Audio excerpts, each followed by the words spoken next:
Bonjour à tous les amis, j'espère que vous allez bien. Bezrat Hashem, la paracha de la semaine, ça va être la paracha de Tazria. Bezrat Hashem, paracha de Tazria nous parle de plusieurs sujets.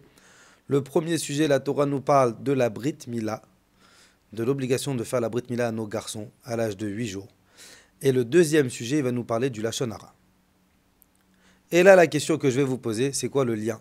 Il faut savoir que quand la Torah, elle me met deux sujets côte à côte, même si a priori ils n'ont aucun lien, et bien si Hachem il les a mis une à côté de l'autre, ces deux mitzvot, c'est que forcément elles ont un lien. Donc quel est le lien entre la Brit Mila et entre le Lashon Hara? Et je vais vous donner une réponse toute simple. Si on veut avoir des enfants, Talmidei Chachamim, si on veut avoir des enfants tzadikim, si on veut avoir des enfants dans le chemin de la Torah, si on veut avoir des enfants qui vont continuer notre voie. Vous savez où ça démarre? Ça démarre dans la manière comment les parents parlent. Un enfant à la maison, c'est une éponge. Il va absorber tout ce qu'il va voir, tout ce qui va se passer. On ne peut pas mentir à un enfant. Je ne peux pas lui dire de faire quelque chose que moi je ne peux pas, que moi je n'accomplis pas, parce qu'il va voir que je ne l'accomplis pas. Donc quand l'enfant à la maison, il voit qu'on parle du Lashon Hara, il voit qu'on parle de la médisance. Alors l'enfant, si on veut, Bezrat Hashem, que nos enfants ils grandissent bien, ils grandissent dans la Torah, ça va démarrer par la manière comment est-ce qu'on parle à la maison. C'est la raison pourquoi qu'Akadosh Baruch Hu, il a collé le Lashon Hara avec la Brit Mila. Tu veux des enfants tzadikim? Vous savez, il y avait un Rav, il s'appelait Rav Elchanan Wasserman, il disait quelque chose de très beau. Il disait, on est dans une génération où malheureusement, tout le monde va faire attention à ce qui rentre dans leur bouche, au hashgachot. Est-ce que ça c'est une bonne hashgacha? Est-ce que ça c'est caché? Est-ce que ça c'est pas caché? Est-ce que toi c'est la rabbanout et non moi je mange pas celui-là et toi tu manges celui-là? Vous savez, il y a un jour, le Rav il était à un mariage. Il y a une trentaine d'années. Le Rav il était à un mariage et durant le mariage, donc il y avait la table des rabbanim et durant le mariage, il y a du vin.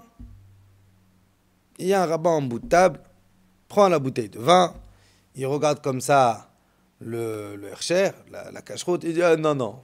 Et il pose comme ça la bouteille avec dédain. Le rabbin d'à côté, il prend la bouteille, il regarde lui aussi, non, non. Et la bouteille comme ça, elle a fait le tour de toute la table jusqu'à qu'à la fin, les rabbanim eux-mêmes, ils ont commencé à critiquer le rabbin responsable du vin. Et quand la bouteille, elle arrive à la table, à la place de mon père, maintenant il y avait plusieurs sortes de vins, mais tous de la même hashgacha. Il y avait un rosé, il y avait un blanc, il y avait un rouge.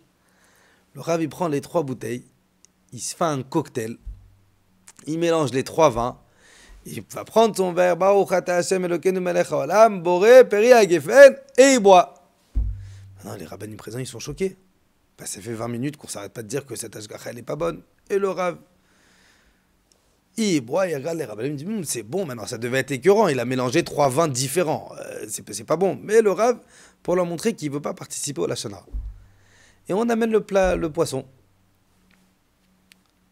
Et donc les serveurs, ils servent le poisson comme ça à tous les rabbinim présents. Et le serveur, il vient vers le Rav pour lui poser l'assiette de poisson devant le Rav. Et le Rav dit non, je suis pas très faim. Merci, t'es gentil, je suis pas très faim, je préfère manger la viande après, je peux pas manger le poisson, la viande, j'ai pas faim. Bon, et le serveur, il continue comme ça à la table.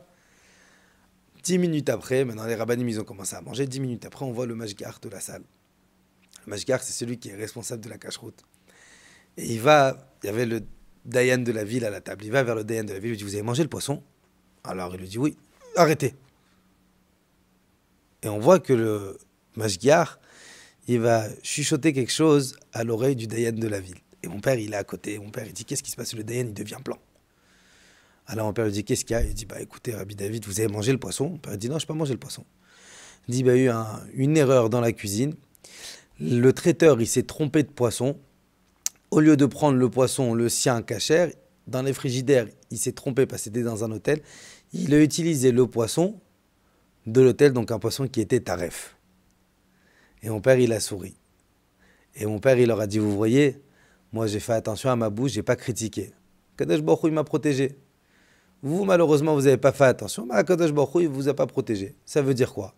Il dit, je vous ai dit, Rav Elchanan Wasserman, il dit que les gens, on est dans une génération où ils font plus attention à ce qui rentre de leur bouche plutôt qu'à ce qui sort de leur bouche. Il dit, Rav Elchanan Wasserman, il faut faire l'inverse.